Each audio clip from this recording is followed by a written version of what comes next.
Greetings, human beings everywhere. This is the Brain Software Podcast, episode 145, and we're coming to you from Toronto, Canada, the hypnotic world epicenter. I'm Chris Thompson, and in today's program, we're going to be talking about all that you can do when disaster strikes. So stay tuned. Good evening, my lords and ladies, Professor Dunninger, Clay Bertrand, Gus Grissom, Colonel Fitzwadsworth Smythe, District Attorney Jim Garrison, assorted people of note, and of course, Carl Smith. There comes a time in every single life where the re-evaluation of one's certitude in all things British must be delivered hand in hand to a shallow inspection of motivation. I speak of the decline of the British Empire and the listless wanderings that have since the Great War at least become a rather poor facsimile of the Grand Tour. Calcutta has been transformed into a healing centre par excellence, largely due to the ministrations of genius of Dr. James Esdale, whose work in anesthesia is less due to medical insight, but as Erickson put it, the raconteur within, and more attached in a licentious fashion at least to the world's best clay bricks, which happen to be manufactured in Dorset. But I digress. Or, as Her Majesty herself put it, what on earth has occurred to rid Britain of that nice, cozy feeling of peace we once knew well?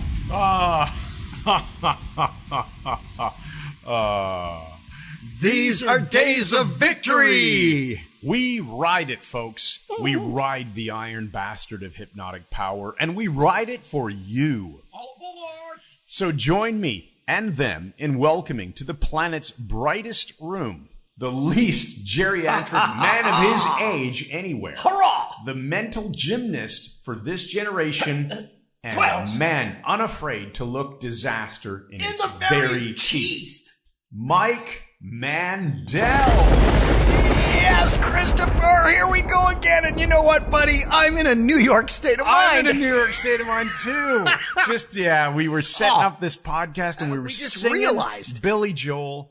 And we were singing Billy Joel with Tony Bennett and talking about Melissa Tears, because she's from New York, too. Don't say and too much about that. All right. She'll be asking what we were saying. Yeah, well, good stuff, Melissa. We got a lot of stuff coming up. We have a great podcast episode here for you, all about dealing with disaster. So that could be everything from, grief and other things, right? Just bad stuff happening. Well, yeah, because the thing is, every single person on Earth will deal with disaster at some point, because the death rate is one per person. Absolutely. And whether it's us dying or just the horrible things that can happen, the things that throw us a curveball of varying degrees of power. Stocks crashing. Yes, the stuff that can happen. And we're going to give people some solid tools, so when crap happens, you'll be able to just deal with the damn thing. All yes. right.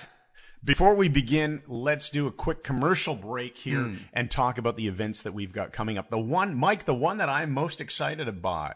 I just did it again. I'm excited. Yeah, we'll edit that out. I'm excited that we have Bob Burns coming in from Scotland to Toronto, and he's going to be teaching hypnosis and other related awesome things for 2 days, and that's on the weekend of April 25th and 26th. That's right. Now, it happens to be very conveniently timed because we're running our 5-day Architecture of Hypnosis, April 20 to 24. That's the Monday through Friday in our new classroom.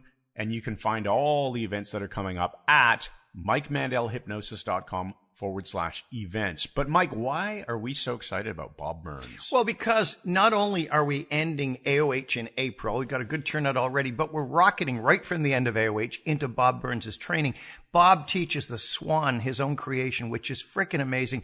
He's an enormous, hilarious Scotsman, an amazing trainer, and an amazing hypnotherapist. Listen what David, psychotherapist and hypnotherapist, he's amazing. And here's what he said. I just had the pleasure of freeing someone from a disabling fear of vomiting to death that had generalized into agoraphobia and caused her to quit college and give up graduation dreams. Her psychologist rolled her eyes and laughed when she said she was going to try hypnosis. So I rolled up my sleeves and had her laughing at gagging jokes, able to fake gag and laugh about it all in our first session, just to prove a point and to do good work too, probably. Why did I write that here? don't miss Bob Burns' Swan class with Mike Mandel and Chris Thompson. When we bring him in April, you'll find out how I got such quick, effective results, which were the results a psychologist was skeptical of. So there you go. We have a professional therapist dealing with real, serious problems and fear of using bombing the is terrible. techniques that Bob Burns teaches. And I want to thank David because he was instrumental in getting us to very seriously book Bob Burns earlier rather than later. And it's going to be a great class. So come on out to Toronto, MikeMandelHypnosis.com/events for all the details and sign up. And In now, a brand new setting, a brand new brand new location. environment. Amazing. But downtown. now back to a show all about how to deal with a disaster. Well, dealing with disaster, the unexpected, chaos. And remember, Chris, we did that wonderful podcast where we talked about, well, they're all wonderful in our eyes at least, but we talked about life is always seeking a balance on the continuum between order and chaos. Too much order, you've got Nazi Germany, you've got fascism. Too much chaos, you have anarchy and nothing gets done. So you want enough order to be able to structure your life, but chaos has a way of intervening and intruding, and chaos also brings in creativity. That's why we need it. But chaos that is bad, that throws us for a loop, can throw us off the rails. Using a train metaphor, not surprising. The crazy train. Brilliant. So what we're going to talk about strategies and things you can do so that when disaster hits, you're not going to be just flipped out completely by it. You're going to have some tools to deal with it. And to that end, we need to go to our think tank words of the day. All right, let's cover this quickly and get right into the topic. So think tank words, shall I just read all three of them? You go ahead, and then we'll deconstruct them. We have borrower. Uh-oh. We have descent and domain. Okay, those are Okay, really diverse. Borrower. You always force me to map these into. Okay, no, I don't force you. I just try to, extend your brain so you can reach something of the level I have. Now, borrower. And I learned this technique from your daughters, Drusilla and Drelian. Oh, wonderful. And okay. The interesting thing about the word borrower is it right away makes you think of Gary Craig when he came up with EFT. Right. And he talked about borrowing the benefits. And that's a really interesting concept because you can watch someone else being empowered using the tapping or whatever, getting over a phobia. And if you do it along with them, if you're watching on video or whatever, you get the benefits, even though it's their issue. And I start thinking in terms of this whole podcast is borrowing benefits. It's using proven methods that other people have come up with to deal with crap and shocking things that happen in life. Yeah, I like that. It's the NLP concept of modeling, right? So Yeah. take what works and model that in your own life. Descent is the next one. At first glance, I thought it said decent. And that was such a Scarborough, Ontario word. When we were kids, it was really decent. Descent. Yeah, descent. Yeah, so downwards movement. Yeah. Well, it kind of does fit into the idea of dealing with crappy stuff because that metaphorically is a descent in your life. Right. And As Edgar Allan Poe said, the descent into the maelstrom. Every descent is followed by an ascent later. Is it, Chris? Well, not if your parachute doesn't open. That's true. Yeah, think about it. That's wit. So original, just instant. Now listen, descent. I think of a parachute descent. And why I'm saying Controlled. that, these are the tools. These are the parachute tools so that you can control your descent when crap happens. Yeah, you don't have to hit hard, You can overcome gravity and terminal velocity and death. Because, falling has never killed anyone. It's the sudden stop at the bottom that's the problem. That's a very good point. Right. Now, what about... It's not the falling, it's the impact. You sounded a bit like Shizjig Man for a second there. There we go. What about domain? What do you get out of that? He says having a sip of perfectly ordinary coffee. Domain. Me doing a lot of website work on our website makes me think, domain like the .com, your domain. But the domain, really, and that is a metaphor too. Like, why do we call it a domain? Because it's where you live. Yeah, exactly. So your domain is like the area of your expertise or the area that you work in or live in. It's your home. And how does that tie in with this dealing with disaster? Yeah, just don't think about it. Just my first instinct is that dealing with disaster can creep its way into your home sometimes, and it will leave. Dealing with it can creep into your home? No, not dealing with it. Disaster. Did I say dealing with it? Yes, wow. you did. I didn't mean to say that. Okay, yeah. Well, errors in speech can also creep their way into your home. Linguistic and disaster. then they can leave and never come. No, they'll always come back. I'll screw things up regularly. A sore spot on the edge of my ear, and I don't know what it is. I'll check it in the mirror later. It must be a disaster, Mike. Yeah, see if it's skin cancer or something. Yeah. Okay, so here's point number one. Disaster will hit everyone. I said, the death rate is 1 per person. You cannot go through life, no matter how well you plan and live an absolutely charmed life. Yeah, you know? absolutely. I think of Jordan Peterson, who was on top of the world with his 12 rules for life, making his speaking tour. Whatever you think of him as a person, I happen to like him a lot. I think he's very genuine, but that's beside the point. All of a sudden, his wife gets cancer. Yeah. And he's dealing with this horrendous pancreatic cancer. And then she has all these treatments. Then he's on antidepressants because of it. And he's one of the rare people who have this horrendous side effect to the antidepressants, has to go into Russia to do a detox and be put in a coma for 8 days. Now, that's right from on top of the world, everything working, sold out around the world. To nearly dead. And your wife nearly dead as well. I mean, it's a very, very bad situation. But even him on the brink of horrendous outcome, he's making a comeback. Well, the notes say nobody lives a charmed life, not even Chris. I mean, disaster could strike for you. You could go out the door one day, despite everything working flawlessly for you. That's why everyone calls you the golden boy. And you could go out the door and discover that you parked your car, so it's overhanging the road slightly, and, you had to move it. Yeah, that would be really bad. Okay. Okay. Oh, okay. I could order a steak. Yeah. Medium rare. And it comes back medium well. Freaking medium. Disaster strikes. It's chaos. Now, okay. We're not talking about preppers here. I'm not talking about prepper. A prepper is someone who's waiting for the end of the world, and they have somebody like Ryan. They have a basement full of not just of weapons, but of freeze-dried foods and water and cleaning supplies and bars of soap and toilet paper and all this stuff. Not those things are intrinsically wrong. Silver coins. Yeah, we're not talking about that. But we're talking about living a life where when something just knocks you off the rails, as we say again, the metaphor, the train metaphor, a way of bouncing back, a way of getting back on the rails. And there's a lot of different ways of dealing with Ride the iron bastard, get back up, climb onto that train, and ride the crazy train. Yes, because we're talking about chunking, like in NLP terms, chunking down small chunks. This is big chunk changes. And we're talking about the kind of things like horrible things like death, illness, relationships breaking up. Bankruptcy is another horrendous one. Financial problems are a huge source of stress for people. Absolutely. What about, countries in the world where they're dealing with war? They're dealing with actual war. My friend Gabor fled Hungary in the war. They fled to England because. Did you say Fred Hungary? I did. Yeah. No, I said they fled to England. Okay. They met Fred in England, and he was also fleeing because he was hungry. It's weird. So, yeah, it was a rare mistake. I'm only 99.44% perfect on this stuff. So, war, crime. Your house is broken into, or you're mugged or something, or your car's jacked. I mean, there's all these horrendous things can happen. Nobody is immune, but interesting, Chris to me, I called you Cress. Yes, I noticed. Watercress.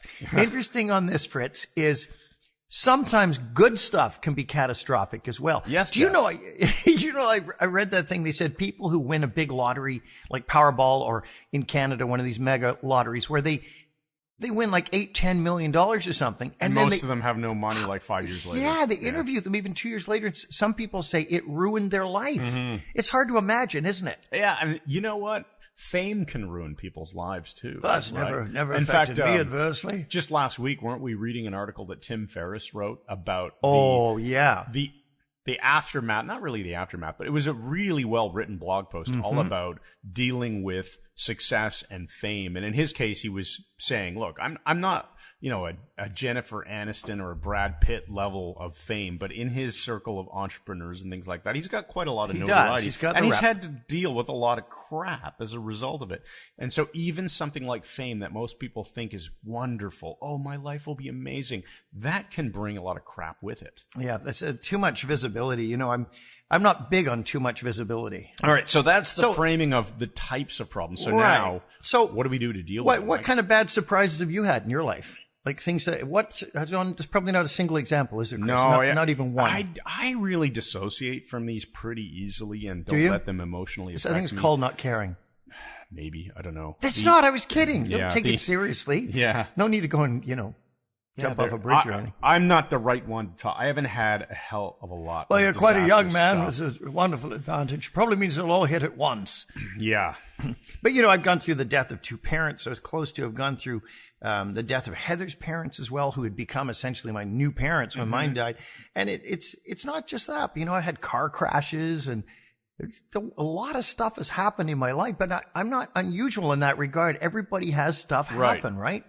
So Okay, so what do we do when it happens? So the number one thing is You're going to be driving this bus because you need to feel in control and have coping mechanisms in place. It's very interesting that Chris and I talked about stress a great deal and anxiety, and there's two kinds of stress. Well, there's actually three. There's something called eustress, EU stress, which is considered to be good stress, and it's typically written about by people who are educated beyond their intelligence.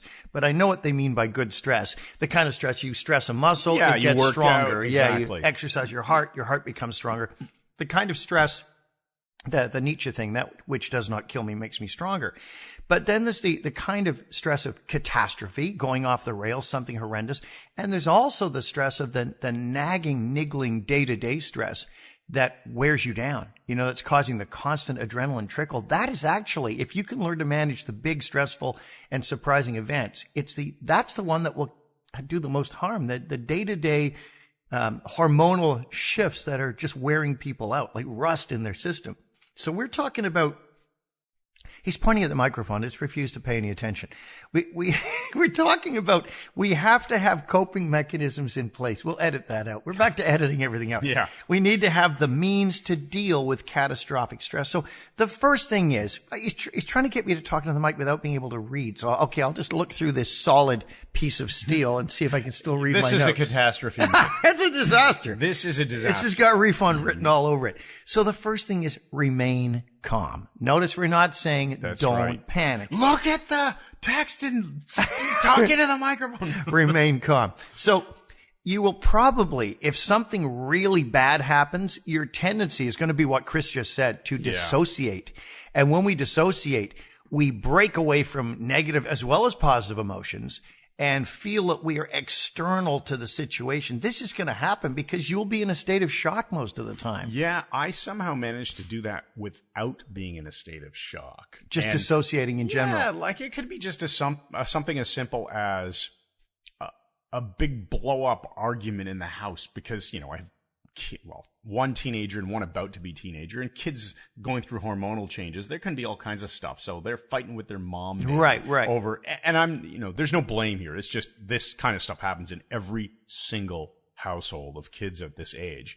But I will have this weird ability to just sort of step back or even if it's involving me, like people are saying bad things about me. It could be one kid or the other. Who knows? Yeah. And I can just treat it like, this isn't real. This is an emotion. Yeah.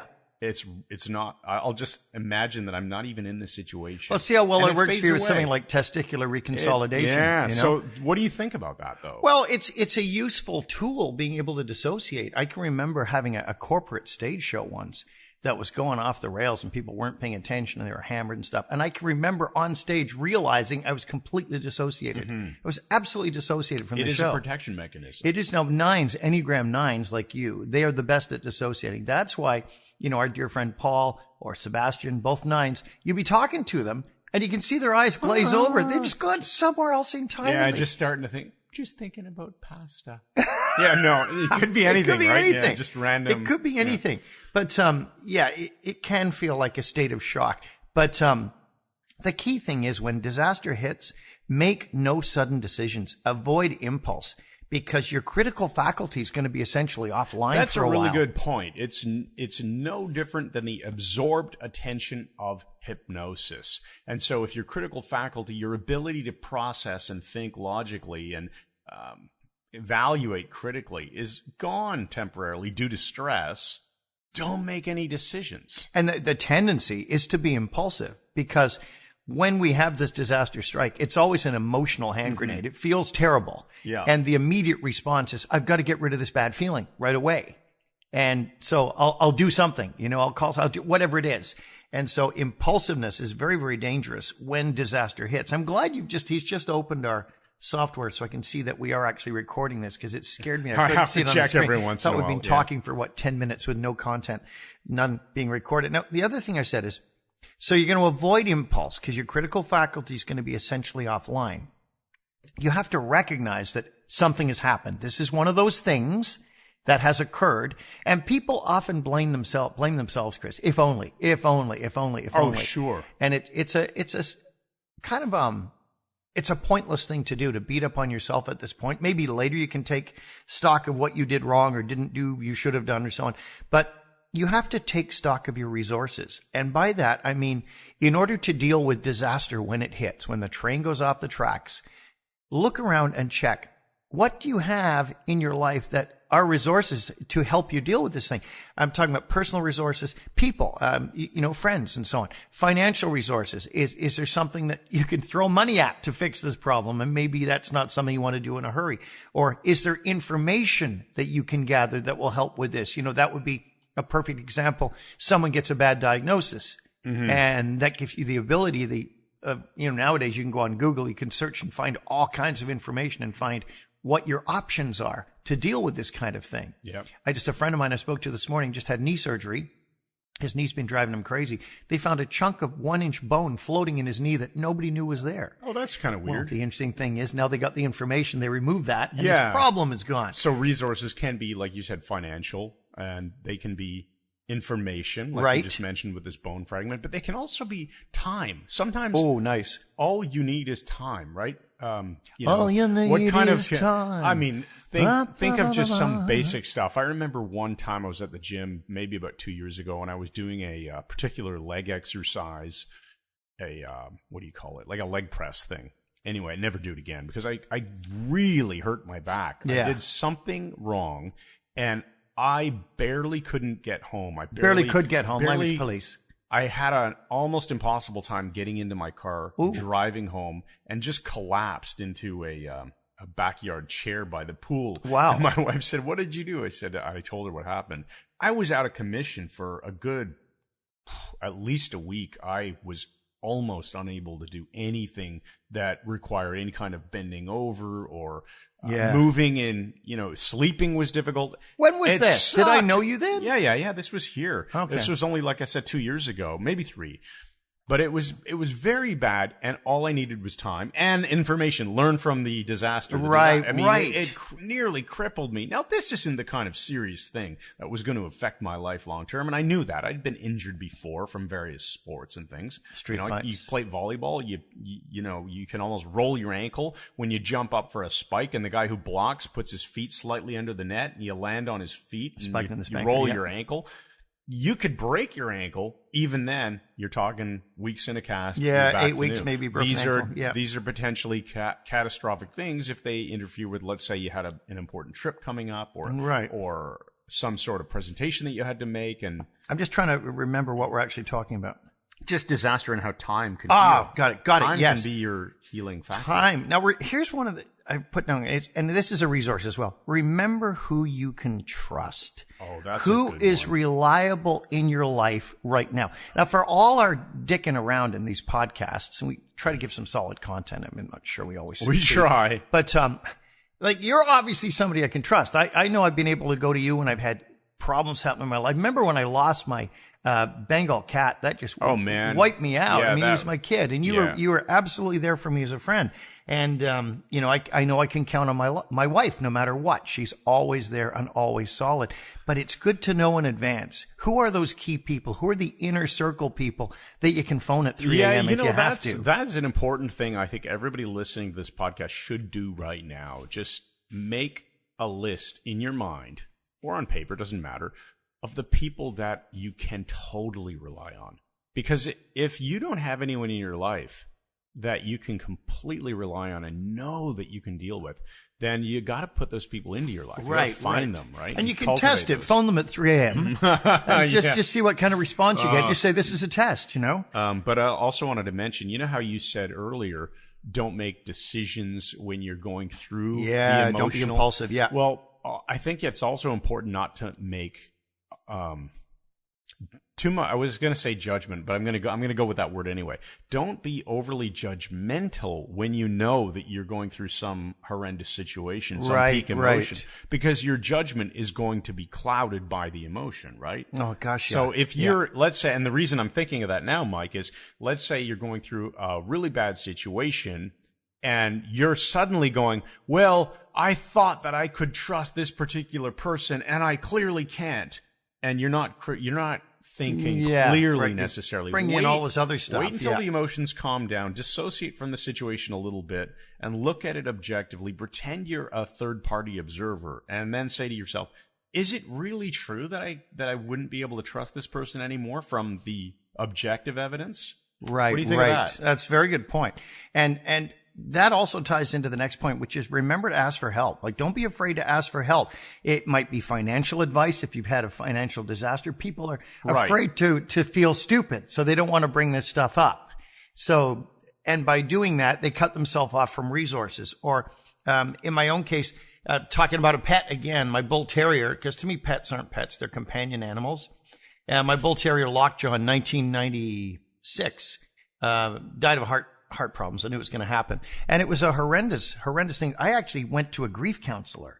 I was under such stress. I walked into my doctor's office and he said to me, Mike, what happened to you? The moment I walked in, he calibrated that. Yeah. You could see it on your face. And so now I would know. I've got the tools now that I did not have in 1996. I would know how to process and deal with this stuff myself. But don't be afraid to ask for help.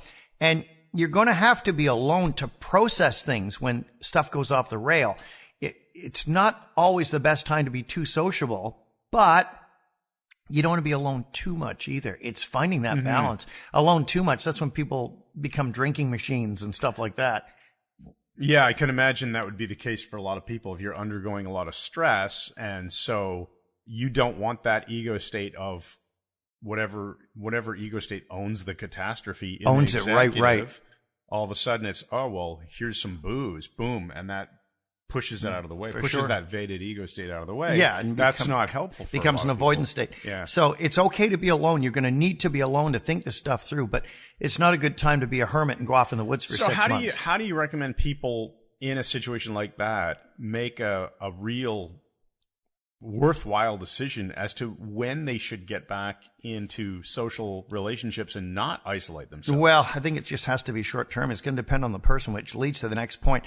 I think journaling, either online or, a Google Doc or in a book, writing by hand, physical can writing, be extremely helpful to organize and sort out your thoughts every day, what you're going through. Yeah. Just putting them on paper helps you process these things to a large degree, or putting them online. I don't mean you need to get on a Facebook. There's a danger in that because people in stress, Facebook's great. We use it a lot in our business. Yeah. But when you're in a stressful thing, it's not necessarily the right thing to go on a Facebook and bare your soul to the frickin' planet. And certainly not to a bunch of strangers who you don't really know, people who aren't going to be sensitive to what's actually going on in your life. And let's just face it, a lot of people are dicks. There is that, yes. Yeah. Which leads to stay far away from toxic people as much as possible. There's people who try to help, but they're toxic just in their nature. There's the ones who will try to cheer you up. Well, you should be over it. I know your dad died, but that was last Tuesday. You got to get on with your life. He'd want you to get on with your life. And that's toxic in a situation like this. And we're not just talking about grief. We're talking about all kinds of things that can happen. Yeah, in all kinds of ways. We often talk about the classes of people who won't help you out. And two of the labels that we'll throw on them are either undermining or ignorant. Or overmining. Now, if they're ignorant, it's just that they don't know something and they're offering you advice that is not accurate, not helpful, but they mean well. But it's based on their model of the world. But the opposite of that, not the opposite necessarily, but undermining people are just people who are not interested in your well-being. They're looking to undermine it. They shouldn't be in your life anyway. Yeah, exactly. And totally. Those are the types of people you got to really stay away from. And avoid people who try to fix things. It can be meddling when you've been dealt a bad hand of cards. You don't need someone. Oh, just let me do it here. I'll do. It's a difference between being helpful and being intrusive. The problem when people try to fix things is they don't take into account your model of the world, which includes your beliefs and so on. And you need to process stuff. It's not just, you're over it. It's fixed. I fixed it. When things are going really poorly in some area of your life, and if you think back to those situations, do you want people in there offering you advice, or do you want people to just listen? Do you want to feel heard and comforted? And now I'm a father, right? So I see this all the time with my two girls, and my wife sees it too. Like, the kids will go through some situation that to them is like temporarily the end of the world, right? Yeah, Whether it be an interaction with a dance class, dance mate, or whatever. It could be anything because they're competitive dancers, or school, or getting a bad mark on a test or something like that. They see this as horrendous and disaster for the time being. And oftentimes parents just want to offer advice. Like, well, have you thought about doing this? You could go to your teacher, or you could go to your dance teacher and say this or that, or whatever it is. Yeah. And you eventually learn, hopefully, if you're a good parent, they don't just want advice about it. They didn't ask for help. Right. They want to feel heard and understood and loved, and they maybe just want a hug. They want to be listened to. Yeah, and the biggest benefit that you can do is just say, how can I help you the most right now? Do you just want to be heard, or do you need advice? That's interesting, because I can remember when I was a teenager. No, hang on. I was about 21. And that's like a teenager. A girlfriend had dumped me. She dumped me for another guy, and which, of course, is insanity. But anyway, I was devastated by this. And my mom had already passed away. Oh, so it was, it must have been a little after that. But my father said to me, he gave me some really sage words, and all he said was, "You're not going to believe this right now, but I promise you will actually laugh about this one day." And my father never lied to me. So I accepted it. Yeah. And I thought, okay, it's not helping me now, but I will. He's basically saying you will get over this. And I did. I mean, we're laughing about it now. Yeah. She's probably just, insanely furious with herself that she's with some idiot and could have had me. But it's a thing when relationships and breakups, because we've all been through it, right? Like I've been through that in my teens, hundreds of times. In my teens, and really basically ended then because I started dating my wife. You know that this Valentine's Day coming up, we're recording this on February 11th. My first date with my wife was 24 years ago as of this Friday. Good grief. Valentine's Day. So you're old, man. So basically in my early 20s, that's when, I stopped being on the dating scene and all that. But before that, of course, we've all been through breakups, and they all seem horrendous at the time. But there's this one thing, I don't know if someone ever told me this or if I figured it out for myself. But when it comes to relationships ending, you will only ever be in one romantic relationship that lasts the rest of your life. Oh, that's interesting. Unless you're whatever, those. No, I have no idea what you're talking about. The people have more Pollyanna? than one. Yeah, that was Haley Mills. It's a movie from the 60s. Unless you have more than one. Polyamorous. Yeah, unless you have multiple ongoing simultaneous. But, for the... Yeah. And I'm not judging. I'm just saying the vast majority of the population follows this model of you have one husband, wife, spouse / whatever. Right. And you're only ever going to have one that lasts the rest of your life, which by definition means that the majority of them will not last the rest of your life. Right. They're going to end. Yeah, they will end at some point. If you kind of understand that, you'll know eventually time will heal the wound. You'll be in a new one. You'll feel great again. Well, we're at the 34-minute mark. Good grief, man. Mike, in case you're wondering. We're going to have to rocket through the rest of these, Chris. I bet. Okay, what else have we got? Feel, name, and discharge the negative emotions. So here's a practical thing. Okay, we teach our 6-step tapping, which is tapping top of the head, center of the forehead, under the outside corner of the eye, under the eye. YouTube, we'll probably Mandel, we should put 6-step tapping. We'll put a link in the show notes. So this will discharge the emotions. When you're feeling crap because disasters hit, ask yourself, what is the name of this emotion? What am I calling it? Disaster or pain, whatever it is. Where do you feel it in your body? You have to feel it in your body. So label it and then give it a specific location. And then do the 6-step tapping until it's gone. Yeah, it really does work well. It works unbelievably well. And another one is breathe and think. Like, again, this is stopping the impulsiveness. Take time. Breathe slowly and deeply. Remember that when you exhale slowly, you're activating your parasympathetic nervous system. We said that in unison. We hadn't even planned it. It's amazing. I love it. All right. These are days of victory. Okay, don't self-medicate. For many people, this is a difficult one, and it can be as simple as sleeping pills, prescribed tranquilizers. It can be alcohol, obviously. Alcohol and other drugs. Just alcohol, tobacco, and firearms. You got to stay away from those when you're stressed out, especially the third one. But don't self-medicate, because you want to be clear-headed in order to deal with this stuff. I mean, you can have a drink if it calm your nerves or something, but you don't want to drink a bottle of scotch. And here's one I find interesting: be positive. Focus on solutions, not problems. It's so easy to get stuck on your target state, not your present stuck state. We teach this over and over, and it comes back to be so useful in practically every situation, good, bad. You want to make sure that you are aiming all of your energy towards that target, towards that future destination, which you never hit. It's always a treadmill. No, it's always yet to come. It's about the goal. You're not walking around looking behind you, thinking about where you were. You're looking ahead of you so that you can focus on getting there. Where you will be. We've also, so focusing on solutions, not problems. Here's one that Chris will totally agree with too. Remember to exercise. It is one of nature's tranquilizers, and it could even just be brisk walking. You know, get the stress chemicals out of your bloodstream, start moving. It will proven to be just as effective, if not more. Antidepressants. Exactly, as antidepressants. Yeah. So exercise works just as well. No bad side effects. That's right. That's right. Compared to antidepressants. Now, avoid overwhelm. Deal with one thing at a time. Don't try to fix everything at once. It will be impossible. Right. And if you've got good friends and if you've got people who are resources who can help you through this, they can help you direct your attention where it needs to be. Don't attempt to fix everything at once. Yeah, break down your problem. What's the biggest piece of it right now that's logical for me to focus on? And what resources do I need? What resources do I need? When I was looking into this, Chris, and researching it, one of the things I found interesting was someone said, realize things will be different now. Not necessarily better and not necessarily worse. But these are changes in our lives that things are going to change, and we have to accept the possibility or the probability of change.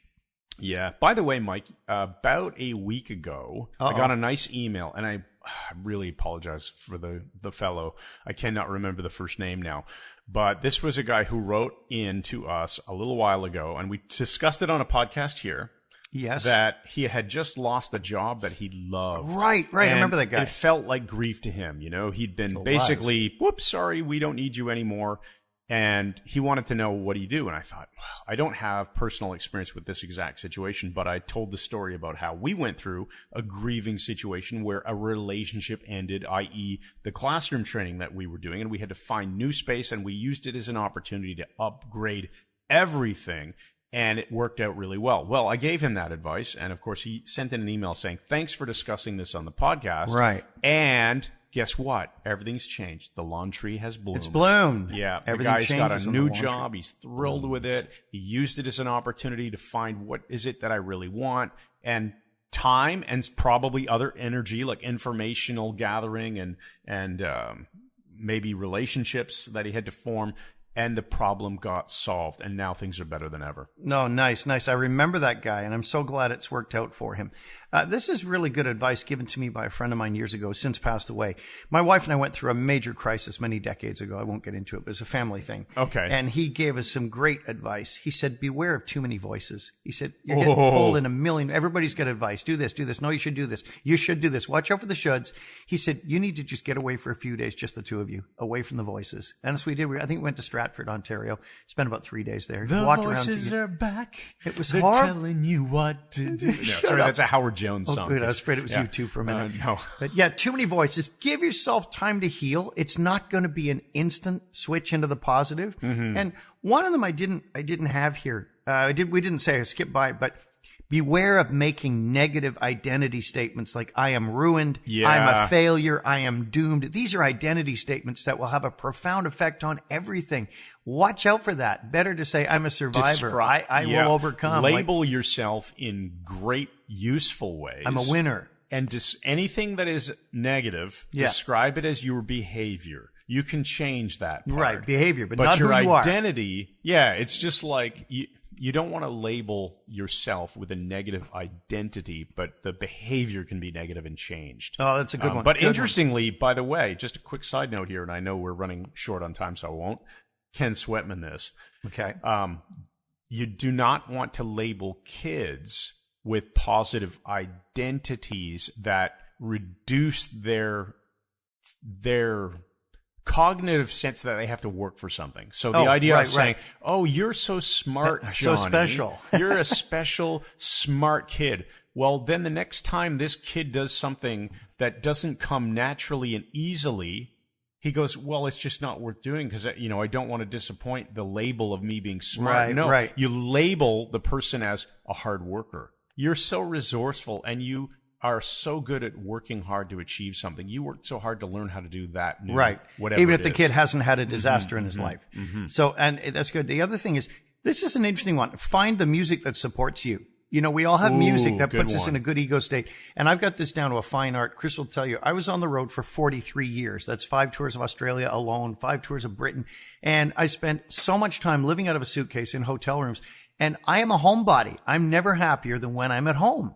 And I could get quite depressed traveling. And now, because of Bluetooth and Apple Music, I take with me all my music. I check into a hotel room. One of the first things I unpack is my Bluetooth player, my Bang Olufsen speaker, and I can put on the music that's going to put me in the zone, you know, so to that teach way, or whatever. When you're traveling, you're not going It's off going to be the stupid, I can rails tell. on a crazy I train. know it's going to be something stupid, I could tell, but as soon as you said that way, I thought it was going to be stupid. Here we go. Calibration. Draw All from right. your spiritual roots, you know, whatever that means to you. Is it meditation? Is it your religious faith? Whatever it is, you know, it's drawing from that sense of spiritual community, which is a very, very good thing. And never be afraid to seek professional help if you need it. That's a very good point. Yeah. Professional help is worth its weight in gold. Yep, provided it's going to be encouraging for you and empowering. You don't want to build dependency.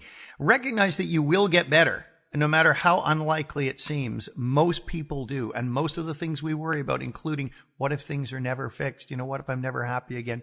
They don't happen. When my mother-in-law was dying, her husband had just passed away 3 months previously. And she said to Heather, my wife, her daughter, I know you're afraid that you'll never be happy again, which was true. And she said, you will be happy again, you know, and you will heal. You will get better no matter how unlikely it seems. And my last point here is the importance of timing.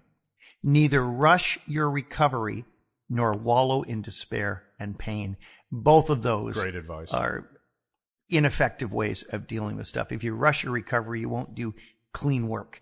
And if you wallow, then you'll never step away from that situation into something new, which leads us to the empowering questions that Chris has for us in light of all these. Right. Here is empowering question for episode 145, right? I said?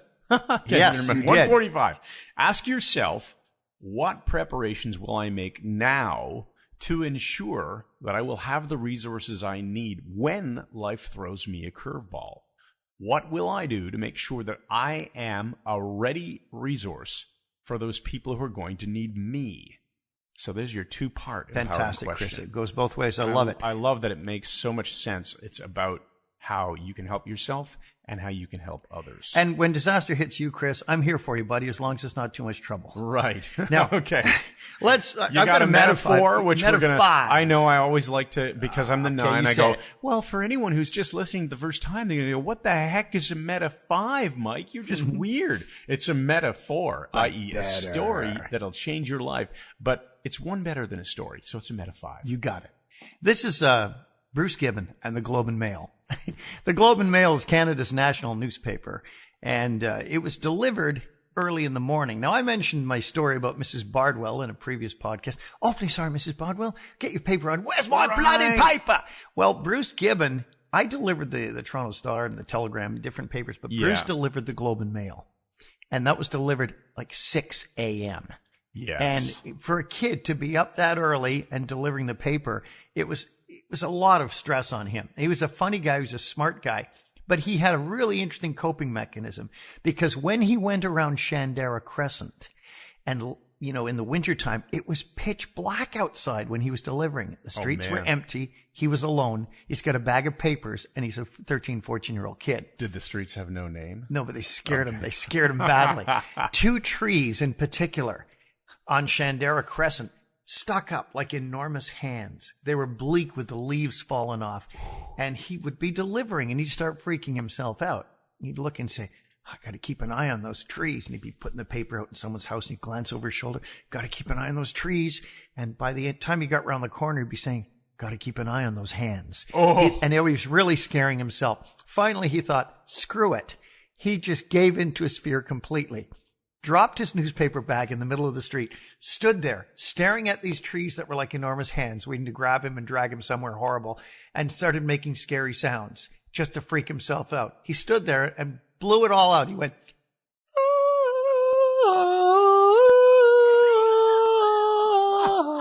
and he said it scared him so much, it never bothered him again. That is awesome.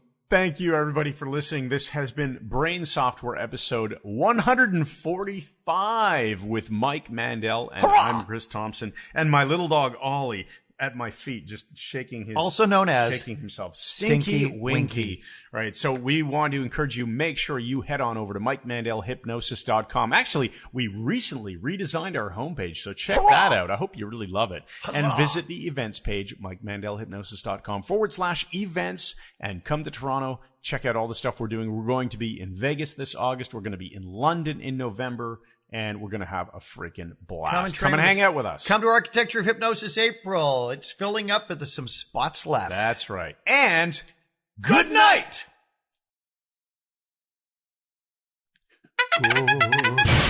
Transylvania, where werewolves and bats will always maim ya. The murky woods will likely claim ya as we go stumbling through.